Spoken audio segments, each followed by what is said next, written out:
जय भीम साथियों। आज के वीडियो में हम बाबा साहेब के बारे में जानेंगे कि उन्हें भारतीय संविधान का निर्माता क्यों कहा जाता है, जो आपको जाननी चाहिए। वीडियो थोड़ी लंबी ज़रूर हो सकती है, पर इस वीडियो के माध्यम से बाबा साहेब को भारतीय संविधान का निर्माता क्यों कहा जाता है आप जान पाओगे। तो वीडियो शुरू करने से पहले यदि आप हमारे चैनल पर नए हो तो चैनल को सब्सक्राइब कर लें और वीडियो को ज़्यादा से ज़्यादा शेयर करें।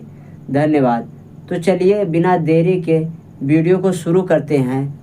राष्ट्र निर्माता डॉक्टर बाबा साहेब आम्बेडकर ने 26 नवंबर 1949 को भारतीय संविधान को राष्ट्र को समर्पित किया था।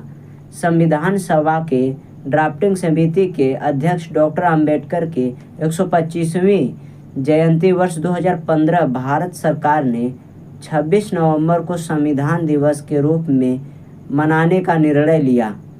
डॉक्टर आम्बेडकर ने भारतीय संविधान को 2 वर्ष 11 माह 18 दिन में 26 नवंबर 1950 को पूरा कर दिया था। 26 जनवरी 1950 से संविधान अमल में लाया गया। संविधान सभा के 284 सदस्यों के हस्ताक्षर से पारित हुआ था। संविधान सभा के लिए कुल 389 सदस्य संख्या निर्धारित की गई थी। भारत पाकिस्तान विभाजन के बाद यह संख्या घटकर 15 अगस्त 1947 को 324 रह गई। संविधान सभा की पहली बैठक में 207 सदस्य शामिल हुए। प्रश्न यह उठता है कि जब यह संविधान सभा में हमेशा करीब 300 सदस्य मौजूद रहे और सभी सदस्यों को संविधान के निर्माण में समान मुख्य वास्तुकार या निर्माता क्यों कहा जाता है। यह सिर्फ डॉक्टर आम्बेडकर के व्यक्तित्व और विचारों के समर्थक ही नहीं कहते, बल्कि भारतीय संविधान के सदस्यों ने भी इसे स्वीकारा और विभिन्न अध्येताओं में भी किसी न किसी रूप में इसे मान्यता दी। नेहरू के आत्मकथा लेखक माइकल ब्रेचर ने आम्बेडकर को भारतीय संविधान का वास्तुकार माना और उनकी भूमिका को संविधान की निर्माण में फील्ड जनरल रूप में रेखांकित किया। नेहरू ये पॉलिटिकल बायोग्राफी द्वारा माइकल ब्रेचर 1959 में जब कोई भी अध्येता कहता है कि डॉक्टर आम्बेडकर संविधान के वास्तुकार थे, इसका निहितार्थ यह होता है कि जिस एक व्यक्तित्व की संविधान को साकार रूप देने में सबसे अधिक और निर्णायक भूमिका थी, तो वे निर्विवाद तौर वे थे डॉक्टर आम्बेडकर थे। यह दीगर बात है कि संविधान सभा के समक्ष संविधान प्रस्तुत करते हुए अपने अंतिम भाषण में डॉक्टर आम्बेडकर ने गरिमा और विनम्रता के साथ इतने कम समय में इतना मुकम्मल और विस्तृत संविधान तैयार करने का श्रेय अपने सहयोगियों राव और एस एन मुखर्जी को दिया। लेकिन पूरी संविधान सभा इस तथ्य से परिचित थी कि यह एक महान नेतृत्वकर्ता की अपने सहयोगियों के प्रति प्रेम और विनम्रता से भरा आभार है। अंबेडकर संविधान की ड्राफ्टिंग कमेटी के अध्यक्ष थे, जिसकी जिम्मेदारी संविधान का लिखित प्रारूप प्रस्तुत करना था। इस कमेटी में कुल 7 सदस्य थे। संविधान को अंतिम रूप में डॉक्टर आम्बेडकर की भूमिका को रेखांकित करते हुए भारतीय संविधान की ड्राफ्टिंग कमेटी के एक सदस्य टी कृष्णाचार्य ने नवंबर 1948 में संविधान सभा के सामने कहा था। संभवतः सदन इस बात से अवगत है कि अपनी ड्राफ्टिंग कमेटी में जिन 7 सदस्यों को नामांकित किया है, उनमें एक सदस्य ने इस्तीफा दे दिया और उनकी जगह अन्य सदस्य आ चुके हैं। एक सदस्य की इसी बीच मृत्यु हो चुकी है और उनकी जगह कोई नया सदस्य नहीं आए हैं। एक सदस्य अमेरिका में थे और उनका स्थान भरा नहीं गया। एक अन्य व्यक्ति सरकारी मामलों में उलझे हुए थे और वह अपनी जिम्मेदारी का निर्वाह नहीं कर रहे थे।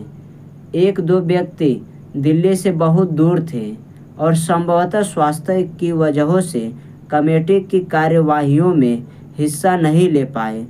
सो कुल मिलाकर यही हुआ है कि इस संविधान को लिखने का आभार डॉक्टर आम्बेडकर के ऊपर ही आ पड़ा। मुझे इस बात पर कोई संदेह नहीं है कि हम सबको उनका आभारी होना चाहिए कि उन्होंने इस जिम्मेदारी को इतने सराहनीय ढंग से अंजाम दिया है। संविधान सभा में अंबेडकर की भूमिका कम करके आंकने वाले अरुण शौरी जैसे लोगों का जवाब देते हुए अंबेडकर के गंभीर अध्येता क्रिस्तोफ ज़राफ़्लो लिखते हैं कि हमें ड्राफ्टिंग कमेटी की भूमिका का भी एक बार फिर आकलन करना चाहिए। यह कमेटी सिर्फ संविधान के प्रारंभिक पाठों को लिखने के लिए जिम्मेदार नहीं थी, बल्कि उसको यह जिम्मा सौंपा गया था कि वह विभिन्न समितियों द्वारा भेजे अनुच्छेदों के आधार पर संविधान का लिखित पाठ तैयार करे, जिस बाद में संविधान सभा के सामने पेश किया जाए। सभा के समक्ष कई मसवीदे पढ़े गए और हर बार ड्राफ्टिंग कमेटी के सदस्यों ने चर्चा का संचालन और नेतृत्व किया था। अधिकांश बार यह जिम्मेदारी आम्बेडकर ने ही निभाई थी। क्रिस्तोफ ज़राफ़्लो भीमराव आम्बेडकर एक जीवनी 130 इसी तथ्य को रेखांकित करते हुए प्रमुख समाजशास्त्री प्रोफेसर गेल आगेन संविधान का प्रारूप तैयार करते समय अनेक विवादित मुद्दों पर अक्सर गर्मागर्म बहस होती थी। इन सभी मामलों के संबंध में अंबेडकर ने चर्चा को दिशा दी, अपने विचार व्यक्त किए और मामलों पर सर्वसम्मत लाने का प्रयास किए। डॉक्टर आम्बेडकर उन चंद लोगों में शामिल थे जो ड्राफ्टिंग कमेटी का सदस्य होने के साथ साथ शेष 15 समितियों में एक से अधिक समितियों के सदस्य थे। सच तो यह है कि संविधान सभा द्वारा ड्राफ्टिंग कमेटी के अध्यक्ष के रूप में उनका चयन उनकी राजनीतिक योग्यता और कानूनी दक्षता के चलते हुआ था, जिसका परिचय संविधान सभा के पहले भाषण में 1946 में उन्होंने उस समय दिया जब नेहरू ने संविधान सभा के उद्देश्यों की रूपरेखा प्रस्तुत की। उस समय उनके भाषण में संतुलन और कानून की जो गहरी पकड़ दिखाई दी थी, उसे कांग्रेस और संविधान सभा के बहुत सारे अन्य सदस्य गहरे स्तर पर प्रभावित हुए थे। संविधान को लिखने विभिन्न अन्य छेदों प्रावधानों के संदर्भ में संविधान सभा में उठने वाले सवालों का जवाब देने, विभिन्न विपरीत और कभी कभी उलट से दिखते प्रावधानों के संतुलन कायम करने और संविधान को भारतीय समाज के लिए एक मार्गदर्शक दस्तावेज के रूप में प्रस्तुत करने में डॉक्टर आम्बेडकर की सबसे प्रभावी और निर्णायक भूमिका थी। इसको कोई इनकार नहीं कर सकता।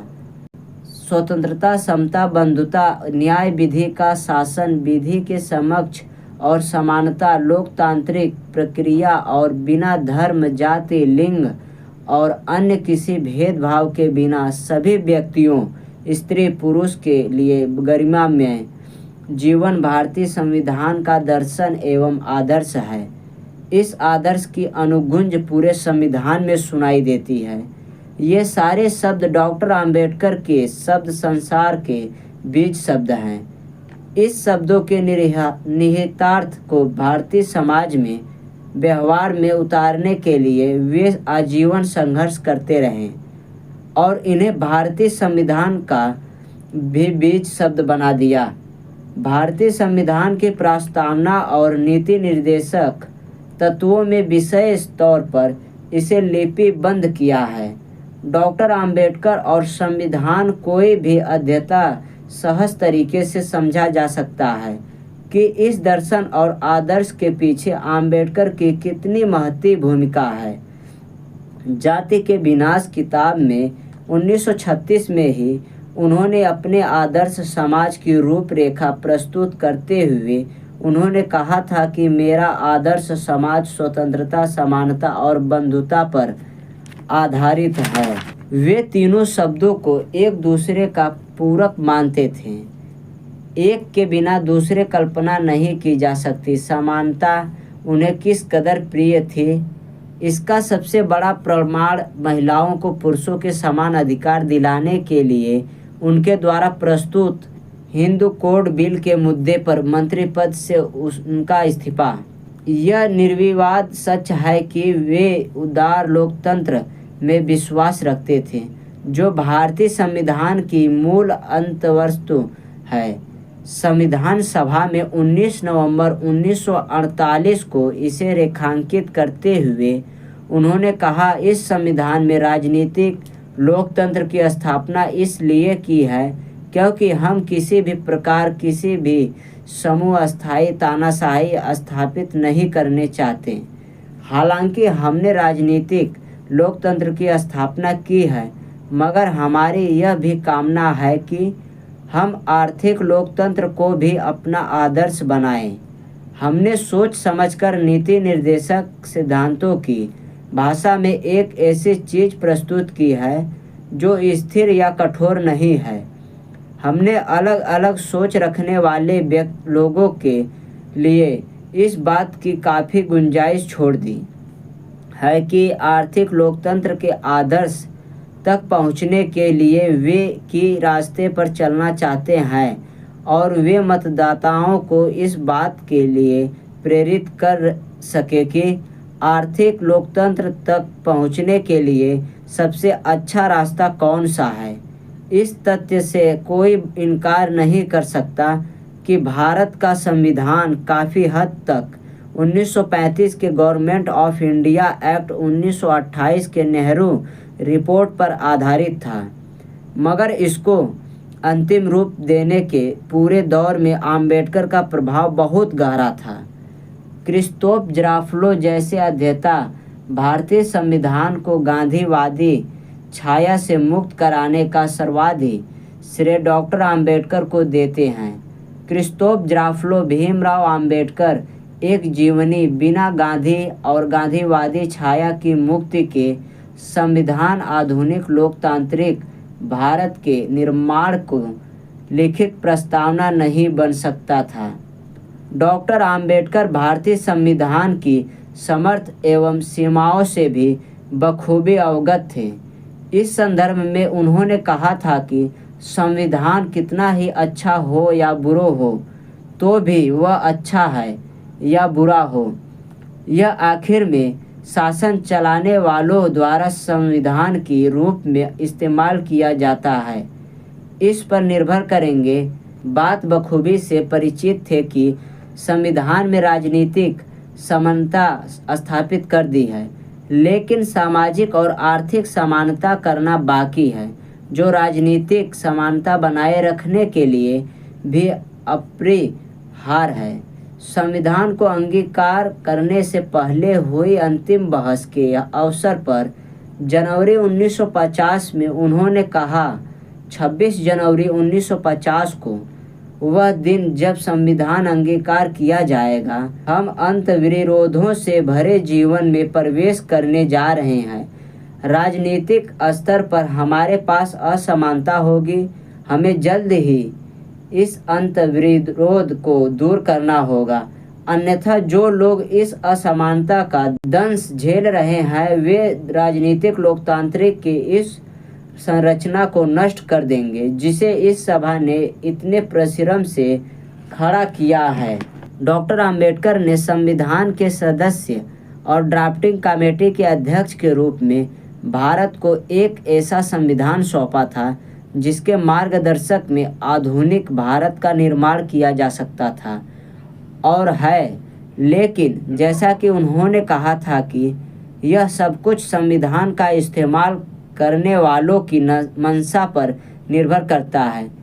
पिछले 72 वर्षों में निरंतर इसकी पुष्टि भी हुई है। यह 70 साल संविधान के बेहतर और बदतर इस्तेमाल के साक्षी है। इसे हम आज के परिदृश्य में भी समझ सकते हैं। दोस्तों, आज के वीडियो में बस इतना ही। वीडियो पसंद आई हो तो वीडियो को एक लाइक करें और कमेंट बॉक्स में लिखकर बताएं वीडियो कैसी लगी। यदि आप इस टॉपिक से संबंधित वीडियो चाहते हो तो हमारे चैनल को सब्सक्राइब कर लें। वीडियो को पूरा देखने के लिए धन्यवाद। आपका दिन शुभ हो।